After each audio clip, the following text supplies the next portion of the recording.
히브리서 11장 8절부터 10절입니다.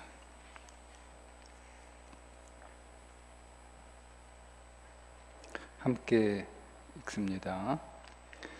믿음으로 아브라함은 부르심을 받았을 때에 순종하여 장래의 유업으로 받을 땅에 나아갈새 갈 바를 알지 못하고 나아갔으며 믿음으로 그가 이방의 땅에 있는 것 같이 약속의 땅에 거류하여 동일한 약속을 유업으로 함께 받은 이삭 및 야곱과 더불어 장막에 거하였으니 이는 그가 하나님이 계획하시고 지으실 터가 있는 성을 바랐음이라. 아멘.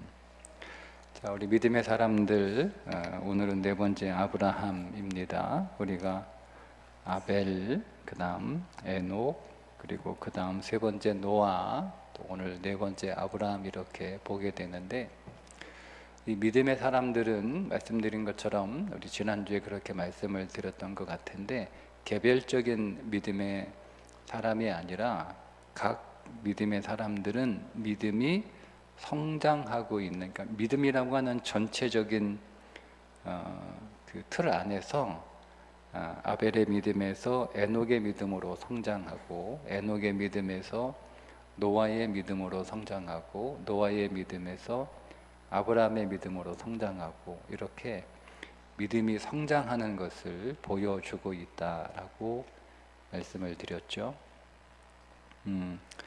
아벨은 자기의 옛사람이 십자가에서 죽는 믿음이죠. 그걸 믿는 거예요. 여러분이 십자가에서 죽었다고 믿는 거예요. 아마 죽었을 거야. 죽었으면 좋겠다. 여러분 이렇게 생각하니까 계속 여러분들이 옛사람이 계속 나오는 거예요. 계속 나오는 거예요. 물론 그게 계속 나올 수 있죠. 근데 여러분, 제가 오늘 새벽에도 그런 말씀을 함께 나누었는데요. 그 옛사람이 어쩌다가 이렇게 한번 나오는 게 아니고, 어떤 조건이 갖추어지면 계속 그 모습이 나오는 거예요. 네? 조건이 갖추어지면 계속 그게 나오는 거예요. 그 옛사람이 뭐 이렇게 예수 믿고 한두 해 뭐 이렇게 혹은 뭐 3, 4년 뭐 이렇게 나오다가 마는 게 아니라, 내가 예수 믿은 지 수십 년이 됐는데 여전히 그 옛사람이 계속 나와요. 그러면 내가 진짜 죽었나? 에 대해서 제가 의심하라고 오늘 새벽에 말씀을 드렸습니다. 네, 중생을 여러분 너무 가볍게 취급하지 마세요.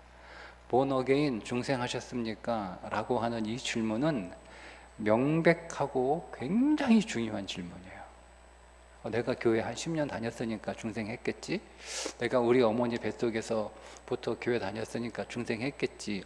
내가 뭐 부장도 하고 교사도 하고 뭐 장로도 하고 목사도 했으니까, 목사 했으니까 중생했을까요? 당연히. 중생하지 못한 목사는 없을까요?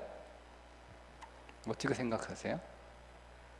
중생하지 못한 목사 가능합니다. 얼마든지 가능합니다. 네. 중생하지 못한 사람도 목사할 수 있어요. 네? 그럼 보세요. 여러분은 아니 목사도 중생 못할 수가 있다네. 그러면 여러분은 오늘 우리가 우리의 중생에 대해서 그렇게 여러분 가볍게 취급해서는 안 된다. 그러니까 이 아벨의 믿음은 굉장히 중요한 믿음이에요. 이게 출발이거든요. 여러분 거듭나셔야 됩니다. 내가 거듭났다는 믿음, 내가 중생했다는 믿음. 6가지가 죽었다고 말씀을 드렸잖아요. 십자가에서 6가지가 죽었어요. 죄가 죽고, 내 옛사람이 죽고, 율법이 죽고, 지식이 죽고, 내 정과 욕심이 죽고, 세상이 죽고, 죽은 거예요. 그 6가지가 죽어요. 그 6가지가 죽었을 때 중생을 통하여 그 6가지가 죽는 거죠.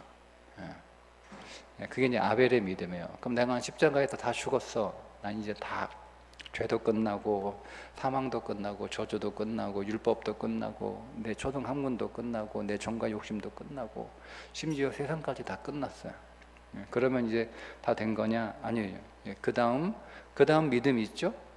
에녹의 믿음, 승천의 믿음.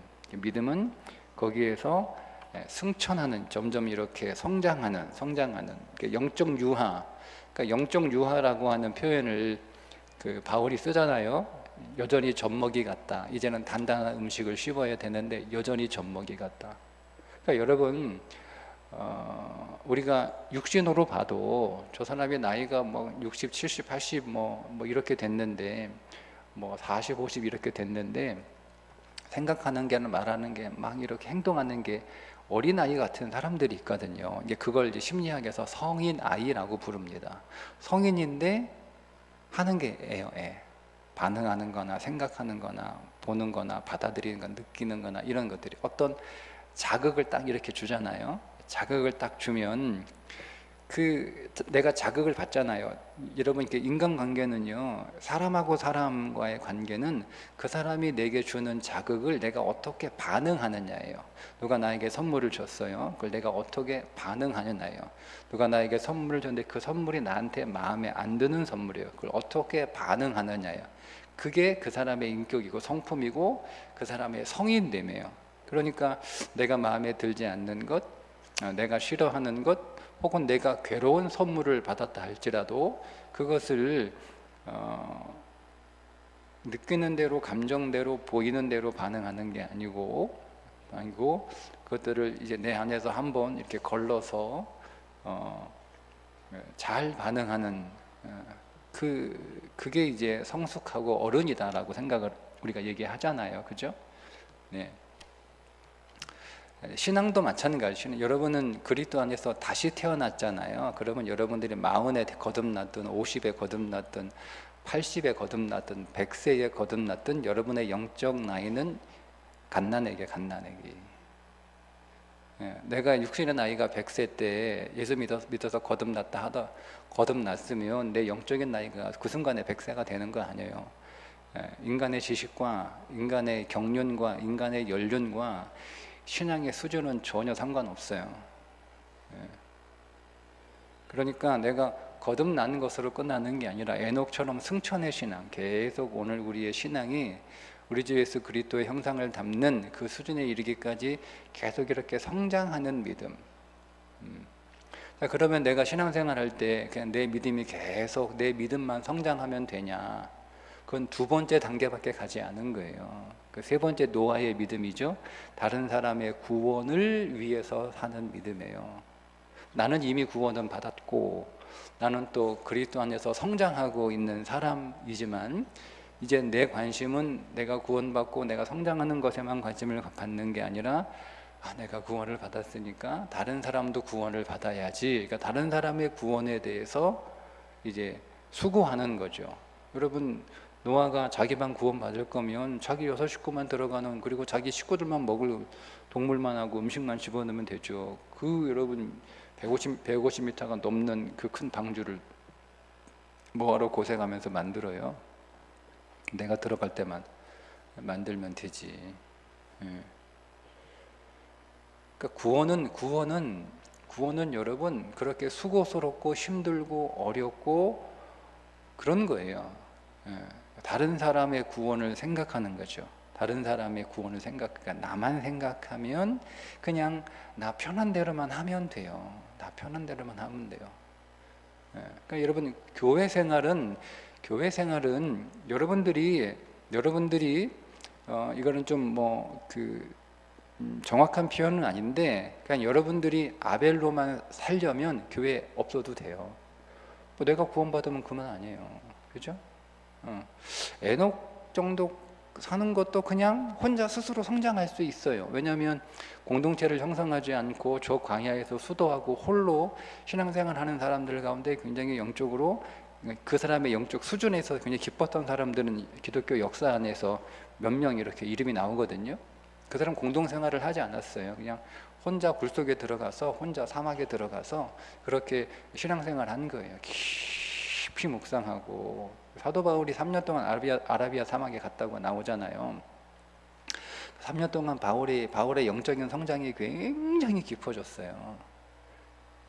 그의 모든 사역에 거의 그 기초를 닦는, 그러니까 에녹의 신앙까지는 내가 뭐 교회 나오지 않고, 즉 교회 나온다는 얘기가 교회 공동체 생활을 하지 않고도 에녹의 신앙까지는 갈 수 있어요. 근데 여러분, 노아의 신앙에 가려면 교회 나오셔서 신앙생활 해야 되는데, 교회 나오셔서 아벨이나 에녹 수준의 신앙생활을 하면 안 되고 적어도 노아 수준의 신앙생활을 해야 되는 거예요. 다른 사람의 구원을 위해서 내가 수고하고 헌신하고 희생하고 내가 어려움을 당하는 그런 수준의 신앙, 그게 그래봐야 그게 3단계밖에 안 돼요. 그게 3단계 그래봐야.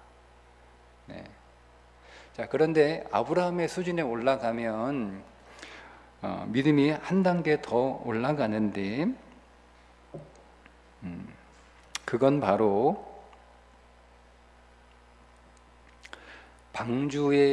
노아는 방주에 사람들을 데리고 들어가는 거잖아요. 아브라함은 그 방주에 들어온 사람들이 믿음을 갖게 하는 거예요. 어떤 믿음? 아브라함의 믿음을 갖게 하는 거예요. 그게 아브라함의 믿음이에요. 그러니까 노아는 방주에 데리고 들어가는 것만 한 거예요. 그러니까 다른 사람의 구원을 위해 사는 인생, 다른 사람의 구원을 위해서 내가 희생하고 내가 수고하는 인생, 그게 이제 노아의 신앙의 수준이라면, 아브라함의 신앙의 수준으로 올라가게 되면 우리 교회 나오기만 하면 되는 게 아니고, 어떻게 하면 교회 나올까, 어떻게 하면 교회 잘 나올까, 여러분 이것만 중요한 게 아니고 교회 잘 나오게 해야죠. 괜히 내가 이 사람 불편하게 해가지고 교회 안 나오면 그건 이제 실패한 노아잖아요. 방주에 태우는 노아가 아니라 방주에서 내쫓는 노아가 되는 거잖아요. 그죠?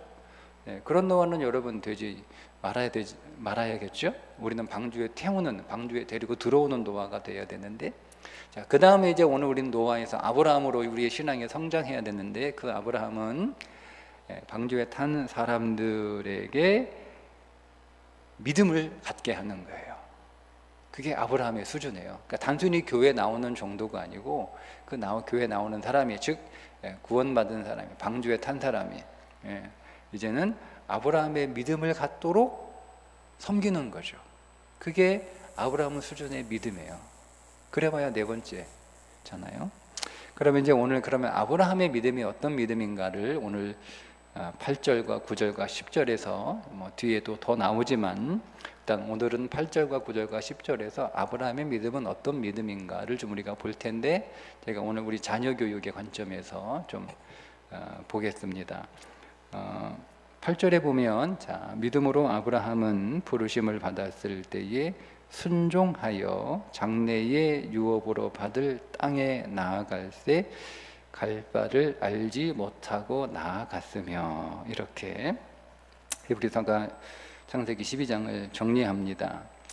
자, 하나님께서 이제 아브라함을 부르셨을 때 그 아브라함이 하나님의 부르심에 순종하여 나갔다는 사건은 창세기 12장 1절부터 9절까지의 말씀입니다. 그런데 창세기 12장 1절은 어떻게 시작을 하냐면 이렇게 시작을 합니다. 여러분 성경을 함께 찾아서 보시면 여러분 조금 이 말씀이 여러분에게 오래 기억이 될 것 같아요. 창세기 12장 1절에 여호와께서 아브라함에게 이르시되, 이렇게 우리는 번역이 됐는데요. 이거를 히브리어 성경을 그대로 직역하면 우리는 좀 문장을 좀 이렇게 아름답게 부드럽게 하기 위해서 어떤 걸 빼고 넣기도 하거든요. 근데 그대로 직역하면 이렇게 이런 내용입니다. 자, 이게 빠졌어요. 그때에 여호와께서 아브라함에게 이르시되 너는 너의 고향과 친척과 아버지의 집을 떠나 내게 보여줄 땅으로 가라, 이렇게 말씀하시는 거니까, 언제 말씀하셨냐면 그때에 말씀을 하신 거예요. 그때가 언제예요? 11장 마지막 절이에요. 자, 그게 언제입니까? 뭐라고 나와 있죠?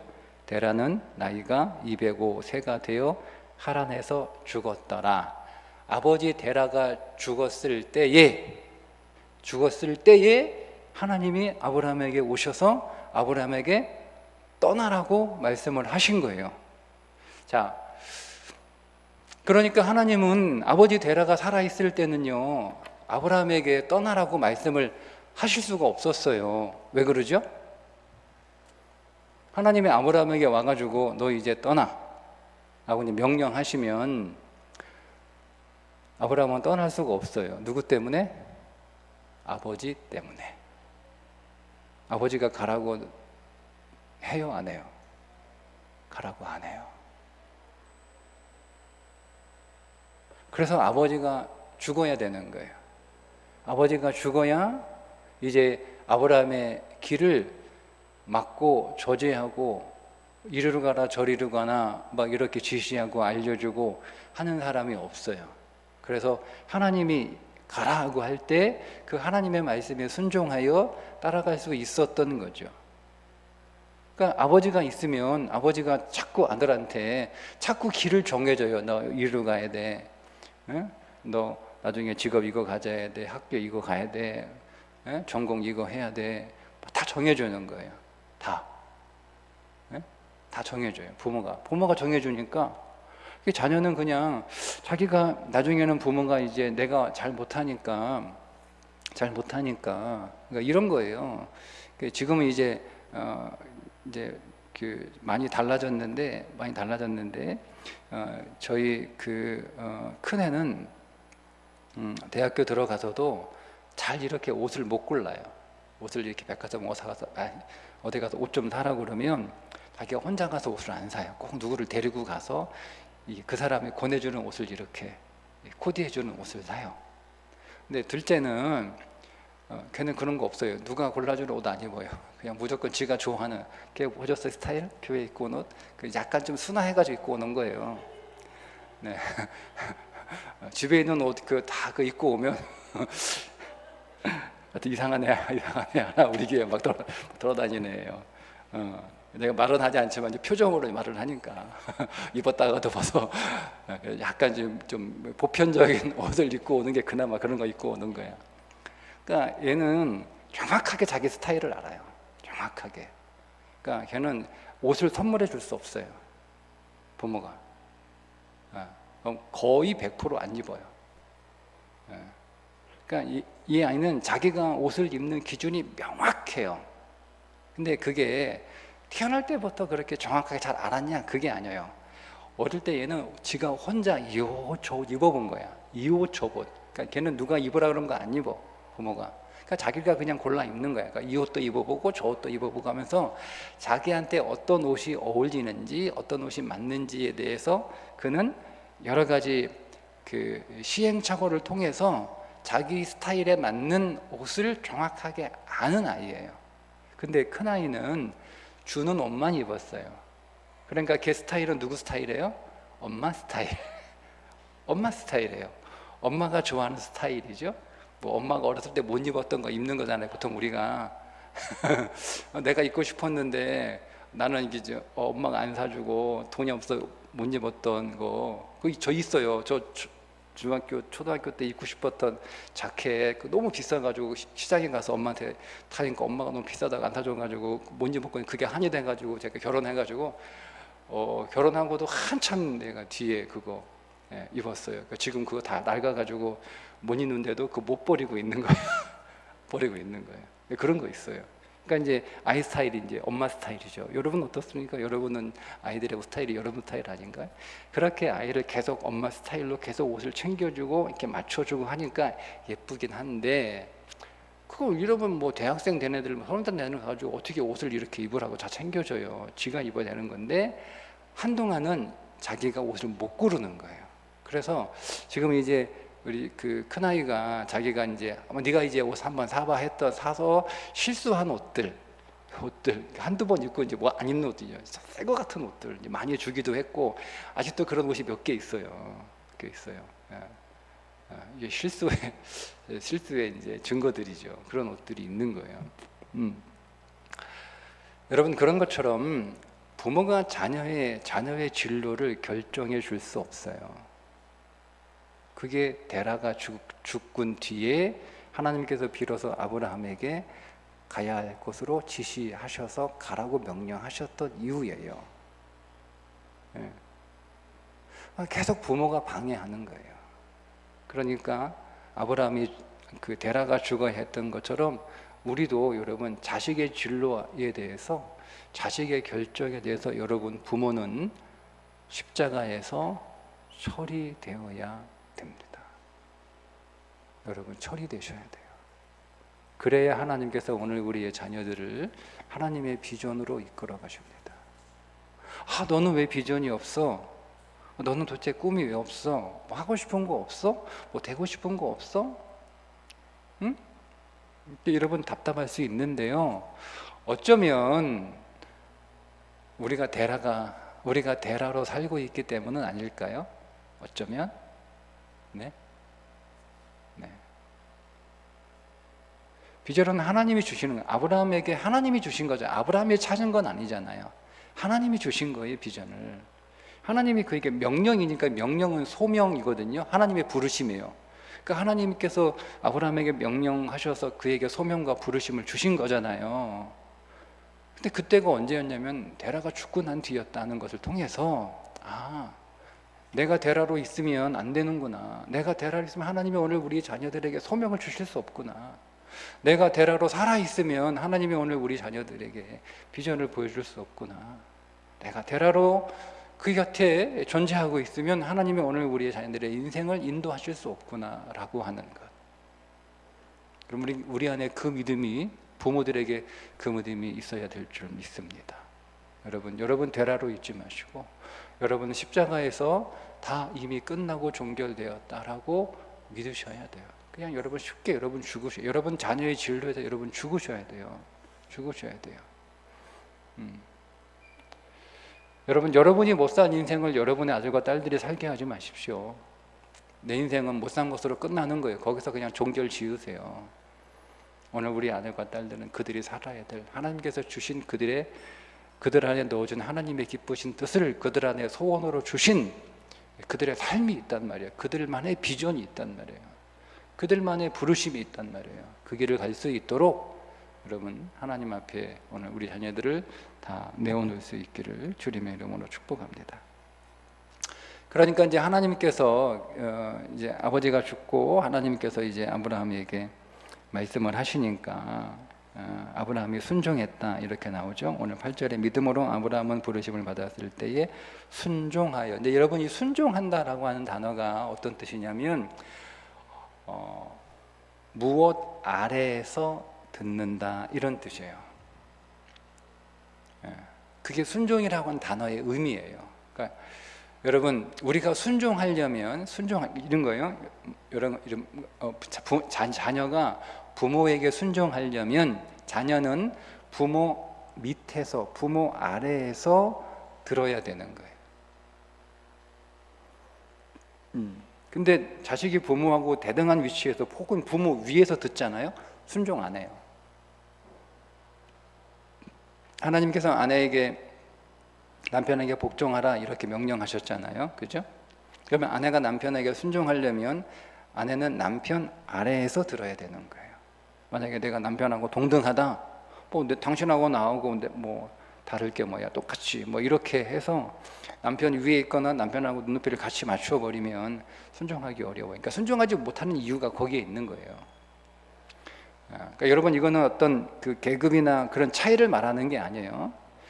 여러분 우리가 하나님 아래에 있을 때, 우리의 위치가 하나님 아래에 있을 때 하나님의 말씀에 순종한다라고 하는 것은 뭐냐면 하나님은 나보다 높다, 하나님은 나보다 뛰어나다, 하나님은 나보다 높은 곳에 계셔서 더 멀리 보신다, 하나님은 나보다 높은 곳에서 보시기 때문에 더 정확하게 보신다, 더 많이 보신다 라고 하는 믿음이 있으니까 순종하는 거죠. 안 그렇습니까? 그러니까 여러분 성경에 나오는 순종은 힘에 의한 굴복이 아니에요. 그건 굴복이죠. 그러니까 순종은 인격이 돼야 되는 거예요. 인격이 되는 거예요. 인격이. 그러니까 그건 뭐냐면 여러분 우리 자녀를 힘으로 굴복시킬 수 있어요. 힘으로. 언제까지 가능할 것 같아요? 사내 아이들 여러분, 엄마들은 애들 초등학교 4학년 5학년만 돼도 힘으로 못 이기잖아요. 그죠? 그 전까지는 엄마가 아들 힘으로 굴복시킬 수 있는데 3, 4학년만 돼도 힘으로 굴복 못해요. 뭐 딸 아이들은 뭐 언제까지, 중학교 들어가면 엄마보다 더 키도 큰데 힘도 더 세고 굴복 못해요, 힘으로.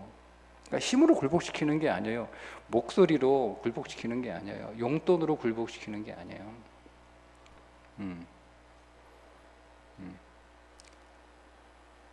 하나님과 부모에게 순종하려면 부모 밑에 있어야 되는 거예요. 부모 아래.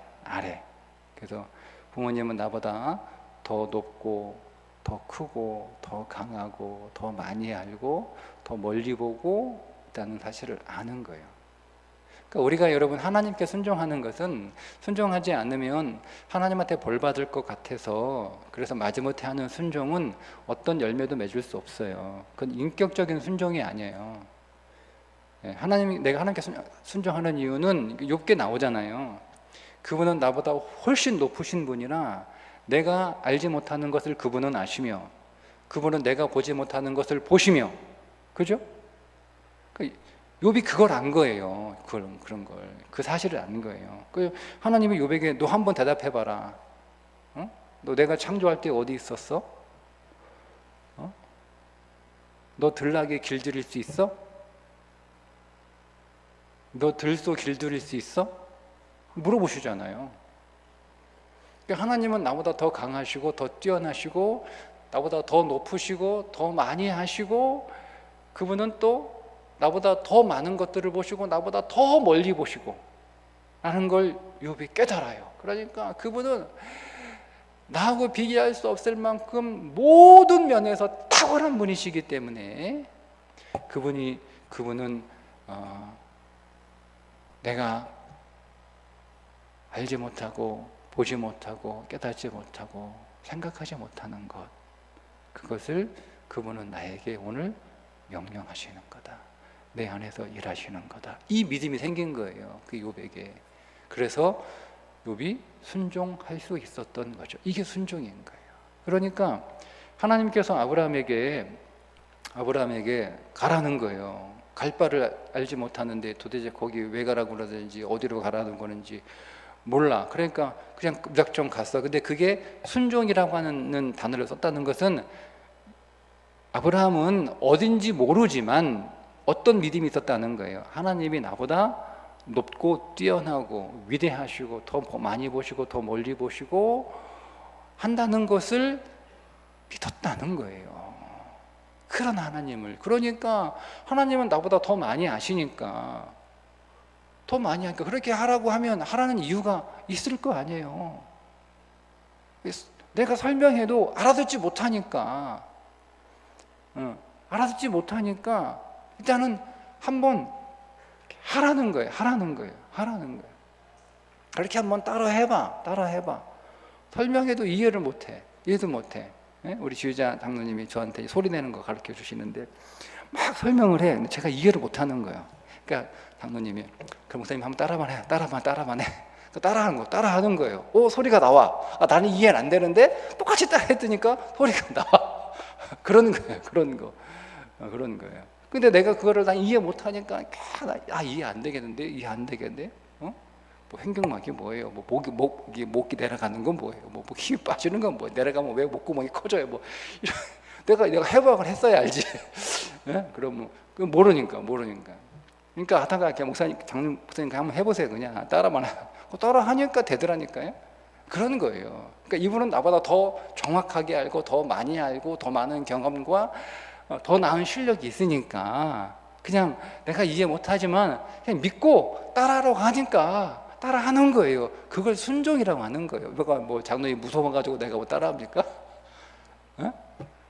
그거는 순종이 아니에요. 그건 믿음이 아니죠. 이분은 나보다 더 많이 알고 나보다 전문가이기 때문에 내가 이해는 하지 못하지만 웃기잖아요. 이렇게 탁 내리고 이렇게 또 소리 낸다는 게.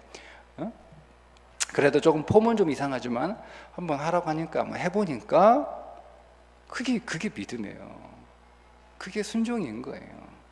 나보다 장로님이 훨씬 더 뛰어나다는 것을 내가 믿고 인정하기 때문에 내가 이해 안 되지만 한번 해보겠습니다 라고 하는 거죠. 그게 믿음이라니까요. 그게 아브라함의 믿음이에요. 그냥 뭐 여러분, 그러니까 우리가 믿음을 너무 이렇게 애매하게 알고 있었던 것 같아요. 모호하게. 예, 그러니까 우리가 아브라함의 믿음을 적용하려고 하니까 나는 안 되는 거죠. 내 안에서는. 예, 이해도 안 되고. 두 번째, 하나님이 어떤 분인지에 대한 그런 인식도 없고 그런 신뢰도 없으니까 아브라함은 했는데 나는 안 되는 거죠. 아브라함의 믿음은 어떤 믿음인지, 그 순종은 어떤 순종인지 여러분 오늘 조금 이해가 되셨을 것 같아요. 자, 그리고 받을 땅에, 장래의 유업으로 받을 땅에 나아갈 때 갈 바를 알지 못하고 나아갔으며 땅에 나아갔다라고 하는 건데요. 보통 이렇게 우리가 땅, 토지라고 하는 의미로 땅이라고 하는 단어를 쓸 때 히브리어는 개라고 하는 단어를 써요. 근데 여기에 남아 있는 단어는요, 토폰이라고 하는 단어인데 이건 장소라는 뜻이에요. 장소. 그러니까 토지하고 장소는 조금 개념이 다르죠. 많이 다르죠. 그거는 도시라고 하는 혹은 도시 지역이라고 하는 의미를 가지고 있어요. 자, 근데 이 8절의 땅이라고 하는 단어와 10절의 성이라고 하는 단어가 그래서 연결되어 있습니다. 그러니까 아브라함은요, 가나안을 약속의 땅으로 받았을 때 그 땅을 토지로 받은 게 아니라는 거예요. 토지로, 부동산으로, 토지로 땅을 받은 게 아니란 말입니다. 그 땅을 뭐로 받은 거예요? 10절과 연결시켜서 어떤 장소로 받은 거예요. 장소. 근데 그 장소가 어떤 장소에 10절에 보니까 성이에요. 성. 하늘에 있는 성. 그 성으로 땅을 받은 거예요. 그러니까 아브라함은 그 땅에 살면서 그 땅을 소유한 부동산 땅 부자로 산 것이 아니라 그거를 장소의 개념으로, 여기가 하나님이 다스리는 하나님의 도성, 하나님이 통치하시는 하나님의 왕국, 이 개념으로 본 거예요. 이 개념으로 보았기 때문에 여러분 뭐라고 나와요? 9절에 그가 이방 땅에 있는 것, 믿음으로 그가 이방 땅에 있는 것 같이 약속의 땅에 거류한다는 말이 이방인으로 살다, 순례자로 살다, 이런 의미예요. 그러니까 언제든지 짐 싸가지고 갈 준비를 하면서 살았다는 거예요. 동일한 약속을 유업으로 함께 받은 이삭 및 야곱과 더불어 장막에 거주했다. 장막, 텐트에 거예요. 왜 텐트? 집을 지을 줄 몰라서가 아니에요. 언제든지 걷어가지고 갈 준비를 하는 거예요. 언제든지 걷어가지고 갈 준비. 그게 텐트에 사는 거예요. 지금은 이제 일본으로 피신해서 선교하고 있는데, 북한에서 선교하고 있었던, 중국에서 선교하고 있었던, 북한 인접 쪽에 성공했던 제 그 친구가 있었어요.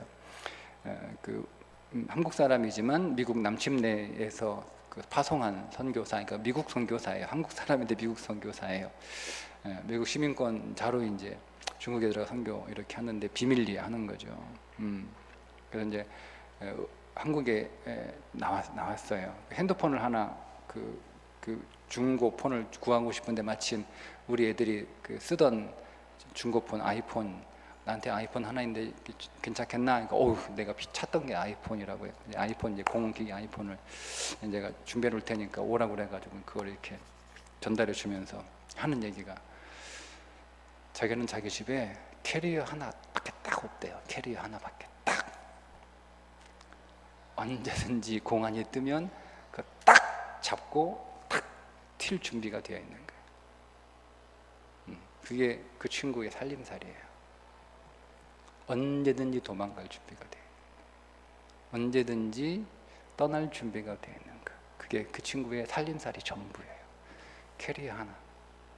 자기가 너무 커가지고 키도 작아요. 언제 우리 교회 한번 하고 싶었는데 이제 노출되면 안 되니까 계속 연락도 안 해요. 그냥 은밀히 왔다가 그냥 사라지고 한 번 꼭 우리 교회 많아요. 안 와요. 내가 다 비밀 보장해 줄게. 너 못 믿는다.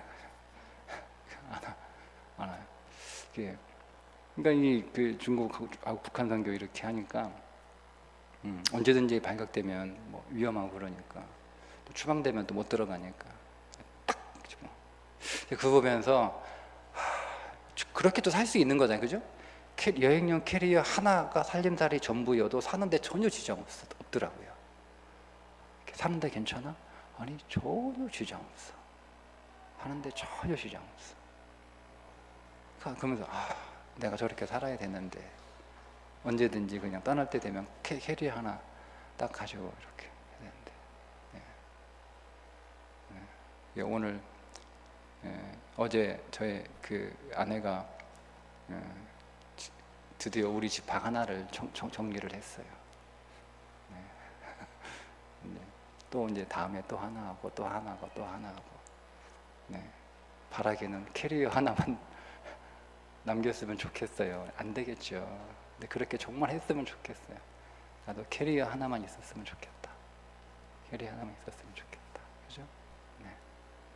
그게 그리스도인의 삶이에요. 그게 아브라함의 삶이었어요. 근데 그 이유가 뭐냐면 그가 땅에 살고 있지만 그 땅을 토지로 본 게 아니고요. 하나님의 도성으로 봤어요. 도성으로. 하나님이 통치하시는 도성으로. 그리고 이거는 모형이에요. 그리고 진짜는 어디에 있어요? 하늘나라에 있는 거예요. 하늘나라에. 그래서 그 나라, 하늘나라, 내가 갈 하늘의 도성, 하나님의 나라, 하나님의 왕국, 그게 내 영원한 본향이고 내 영원한 집이에요. 내 영원한 거처예요. 근데 나는 그 거처에 영원히 살아갈 사람으로 여기에서 지금 내가 훈련하고 있는 거예요. 그래서 땅이라고 하는 단어를 개라고 하는 단어로 쓰지 않고 토지라는 단어로 쓰지 않고 장소라는 의미의 토폰이라고 하는 단어를 쓴 거예요. 그래서 나는 이제 여기서 이 땅에 살고 있지만 이 땅이 하나님의 통치, 하나님의 나라, 하나님의 왕국이라고 하는 그 장소, 하나님의 성이라고 하는 장소로 여기고 생각하고 난 여기서 그 하나님의 백성으로, 하나님 나라의 시민으로, 우리의 시민권은 하늘에 있나니 시민권이 하늘에 있는 그 천국 시민으로 여기에서 살아가는 거예요. 여기서 살아가는 거예요. 그것을 거룩이라고 불러요. 그게 다른 거예요. 뭐가 달라? 그리스도인들은 뭐가 달라요? 그리스도인들은 세상 사람들하고 사는 게 다른데, 세상 사람들하고 사는 게 다른 것이 거룩인데, 그리스도인들은 뭐가 달라요? 그리스도인은 세상 사람보다 더 부자예요. 살림살이가 더 많아요. 그거 자랑하지 말라고 그랬잖아요. 이생의 자랑. 그게 살림살이 자랑이라니까요. 우리는 자랑할 게 없어요. 우리는 달랑 뭐 있어요? 달랑 캐리어 하나밖에 없는 거예요. 여러분, 그 친구가 실력 없어가지고 성경하는 거 아니에요. 서울대, 음대, 기타 한 명인가 밖에 안 뽑아요. 거기 들어갈 수 있는 실력이 기타리스트예요.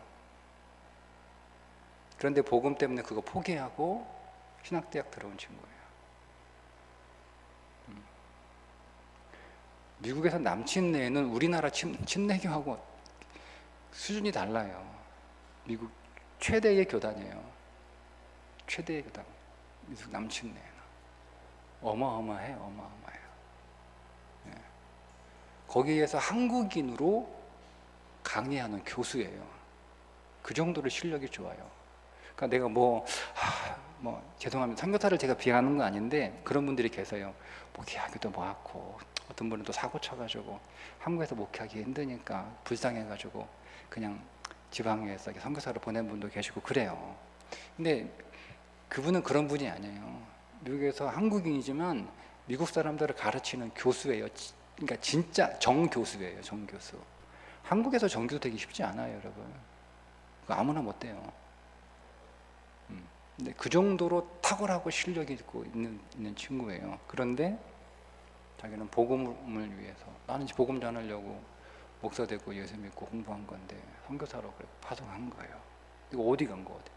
목숨 걸고 중국 들어가고 중국 북한 국경에서 전도하는 거잖아요. 근데 그의 자랑은 뭐예요? 그냥 캐리어 하나예요. 캐리어 하나예요. 자랑하지 않아요. 네. 기타를 너무 좋아하니까 항상 기타를 이렇게 가지고 다니는데, 기타 그러면 그 정도 실력이면 몇 천만 원짜리 기타 쳐야 되거든요.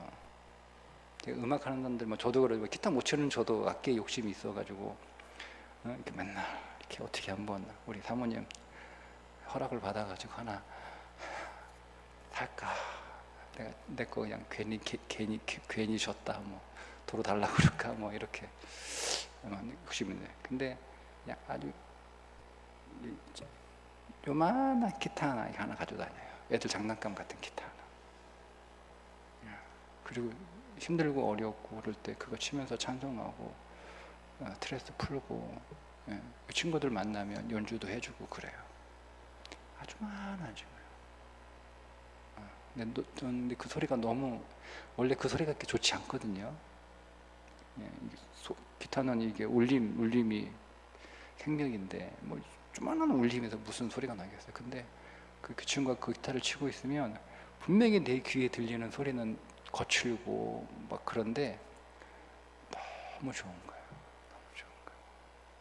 너무 좋은 거예요. 네. 여러분, 우리가 순례자로 이방인으로 산다고 해서요, 나그네로 산다고 해서요, 결코 초라하지 않아요. 그게 복음의 능력이고 그게 복음의 자부심인 줄 믿습니다. 그럼 여러분이 세상 사람들하고 비교해서 그들보다 조금 초라하고 못 가지고 있고 좀 못하다, 못 입고 못 먹고 못 산다 하더라도 여러분 전혀 낙심하거나 기죽거나 그러지 마세요. 그럴 필요 전혀 없어요. 우리는 캐리어 하나만 가지고 있어도 얼마든지 우리는 영광스러운 삶을 살고 있는 자들이고, 우리는 결국 영광스러운 자리에 서게 될 줄 믿습니다. 이게 아브라함의 믿음이에요.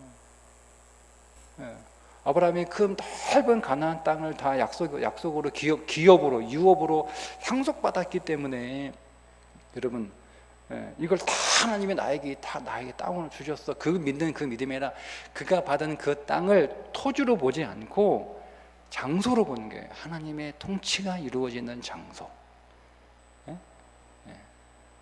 하나님의 백성이 하나님의 백성답게 사는 장소로 본 거예요. 그걸 믿음이라고 오늘 성경이 우리들에게 말씀하고 있습니다. 그 이유는 10절에 보니까 이는 그가, 이제 우리가 사실 왜냐하면이라고 이제 더 썼어야 돼요. 왜냐하면 그가 하나님이 계획하시고 지으실 터가 있는 성을 알았으며, 그걸 본 거예요. 하나님이 계획하시고 지으실 터가 있는 터가 누구예요? 우리의 영원한 터이신 예수 그리스도. 그러니까 내 인생은 그 터 위에 건축되는 거죠. 예수 그리스도라고 하는 터 위에 세워지는 인생, 그 터 위에 세워진 성이 있음을 늘 바라본 거예요. 그게 내가 그리고 내가 살아갈 진짜 도성이라는 거죠. 진짜 도성. 이 땅에서 있는 여러분이 살고 있는 여러분의 집은 다 그림자예요. 다 그림자예요. 다 그림자예요. 여러분, 세상 사람들 살고 있는 저 좋은 집, 저거 다 그림자예요. 그가 예수 믿지 않고 하나님 나라에 예비된 그의 집이 없으면 무슨 소용이 있어요?